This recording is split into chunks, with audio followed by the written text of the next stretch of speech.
My dear fellow citizens, Namaskar. My heartiest greetings to all of you on the eve of the 75th Republic Day. My heart is filled with pride when I look back and see how far we have traveled despite adversities. The 75th year of the Republic is truly a historic milestone in the journey of the nation in many ways. This is an especially festive occasion, just as we celebrated the unique greatness and diverse culture of our nation during the Azadi Ka Amrit Mahotsav, when we completed 75 years of independence. Tomorrow is the day when we celebrate the commencement of the Constitution. Its preamble begins with the words, "We the people of India," highlighting the theme of the document, namely democracy. In India, democratic system is much older than the concept of Western democracy. That is the reason why India is called the mother of democracy.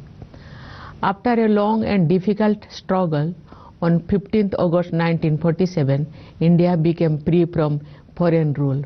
Yet, the task of framing the principles and processes that would govern the country and unleash its true potential was still a work in progress. The Constituent Assembly spent nearly 3 years holding detailed discussions on all aspects of governance and produced the great founding document of our nation, the Constitution of India. Today, the nation gratefully remembers the leaders as well as the officials who contributed to the framing of our splendid and inspiring Constitution. The nation is in the early years of Amrit Kal, the period leading to the centenary of independence. This is the time of an epochal transformation. We are given a golden opportunity to take the country to new heights. Contribution from every citizen will be crucial to achieve our goals. For this, I will appeal to all my fellow citizens to abide by our fundamental duties enshrined in the Constitution. These duties are essential obligations of every citizen towards making Bharat a developed nation when it completes 100 years of independence. Here I think of Mahatma Gandhi, who had rightly said, "No people have risen who thought only of rights, only those did so who thought of duties." My dear fellow citizens, Republic Day is an occasion to recall our foundational values and principles. When we contemplate any one of them, we are naturally guided to the rest. Democracy implies diversity of culture, beliefs, and practices. Celebrating diversity implies equality, which is upheld by justice. Freedom is what makes it all possible. The totality of these values or principles is what makes us Indian. Guided by the sagacity of Dr. B.R. Ambedkar, the spirit of the Constitution, imbued with these foundational values and principles, has led us invariably on the path of social justice to put an end to all kinds of discrimination. I would like to mention here that the celebration of the birth centenary of a tireless champion of social justice, Sri Karpuri Thakurji, concluded yesterday. Karpuriji was one of the greatest advocates of backward classes who dedicated his life for their welfare. His life was a message. I pay my tribute to Karpuriji for enriching public life through his contributions. The ethos of our republic brings together more than 1.4 billion of us to live as one family. For this largest family in the world, coexistence is not an imposition of geography but a source of happiness, which finds expression in our Republic Day celebrations. Earlier this week, we witnessed the historic consecration ceremony of the idol of Prabhu Sri Ram in the glorious new temple constructed at his birthplace in Ajodhya. When this event will be seen in the wider perspective, the future historians will consider it a landmark in India's continued rediscovery of its civilizational heritage.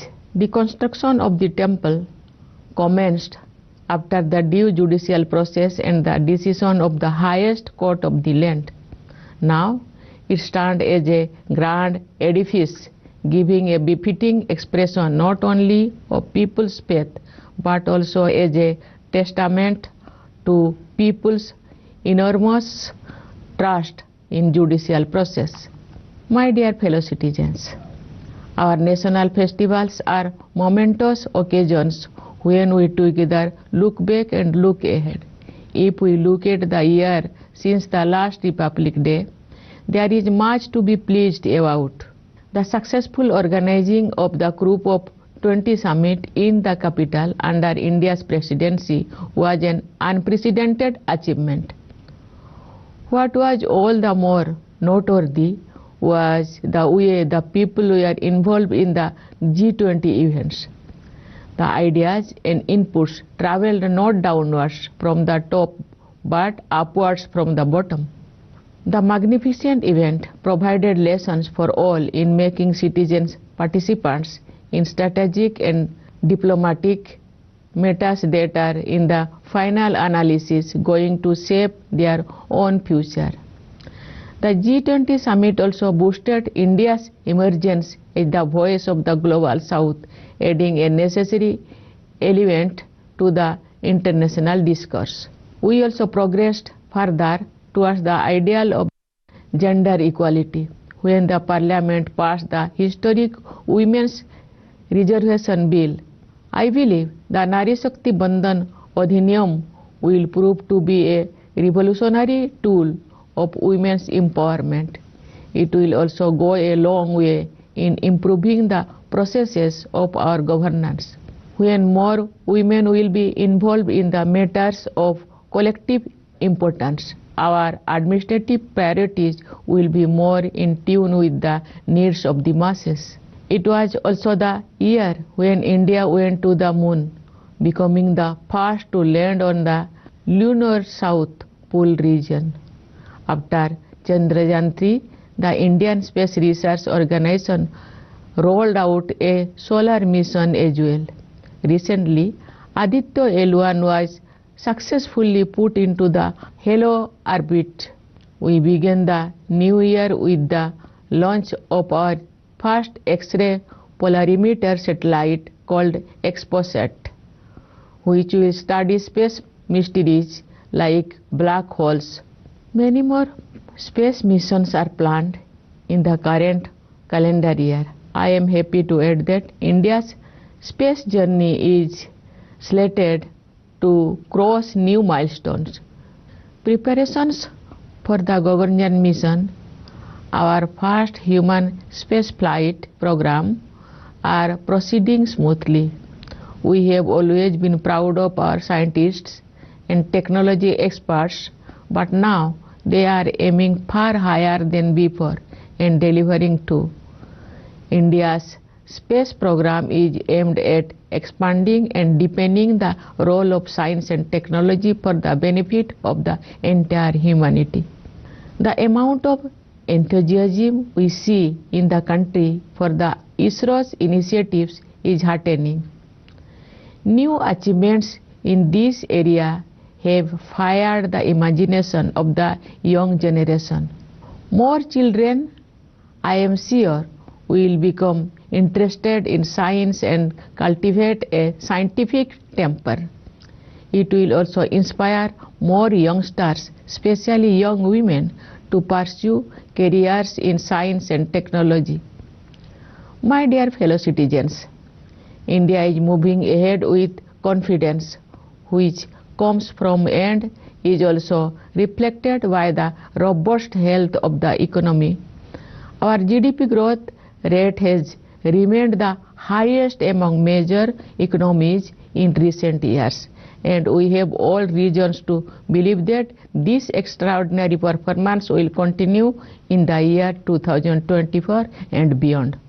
What I find particularly noteworthy is that the same farsighted planning that fuels the economy has also given a push to the welfare drive to make the development inclusive in every sense of term.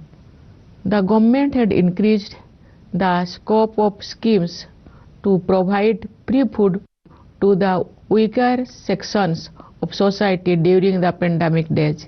These measures were later continued to extend a helping hand to the vulnerable population to come out of that crisis.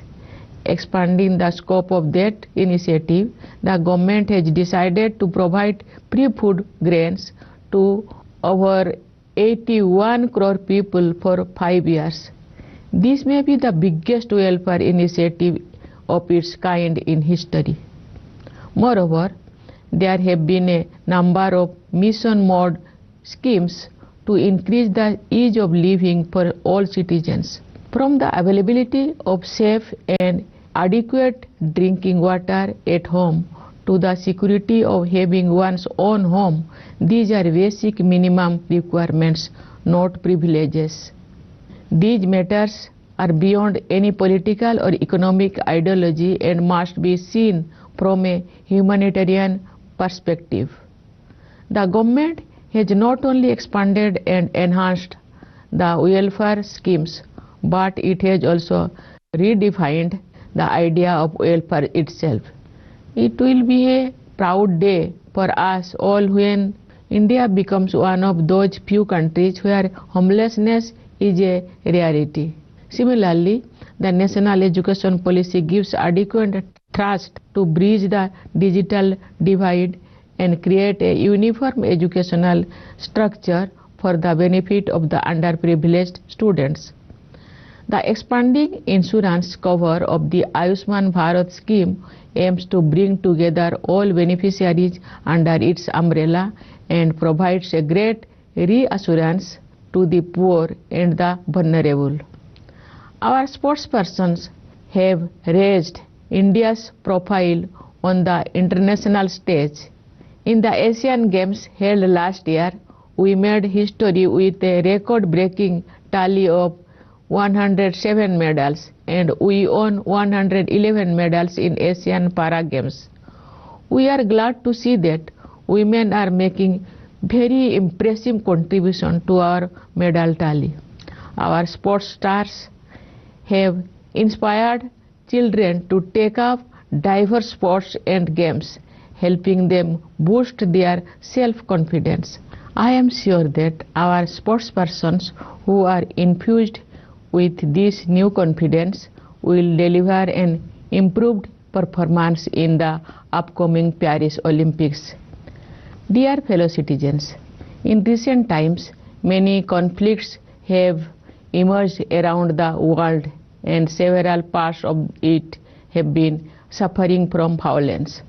When each of the two conflicting sides believes that it is right and the other is wrong, the way out should be found in the light of reason. Unfortunately, instead of reason, fears and prejudices have fueled passions, leading to relentless violence.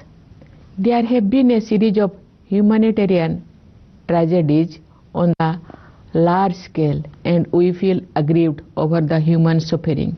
In such times, we recall Lord Buddha's words, Nahi verena verani samantidha kudachanam oberen cha samanti eso dhamma sanantana. It means not at any time are enmities appeased here through enmity, but they are appeased through non-enmity. This is the eternal law. From Bardhaman Mahavir and Samrat Ashok to the father of the nation Mahatma Gandhi, India has time and again shown that non-violence is not just an ideal that may be difficult to achieve, but it is a distinct possibility. In fact, it is a lived reality for many. Let us hope that the regions embroiled in conflicts will find a peaceful way to resolve conflicts and bring about peace. India's ancient wisdom can also help the world find a way out of the global environmental crisis. I am glad to see India at the forefront of promoting renewable sources of energy and taking a leadership position in global climate action. India has launched the LIFE movement for adoption of environment-conscious lifestyle.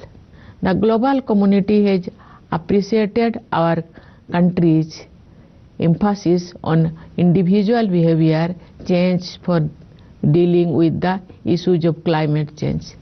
People everywhere can and must contribute by bringing their lifestyle in tune with Mother Nature.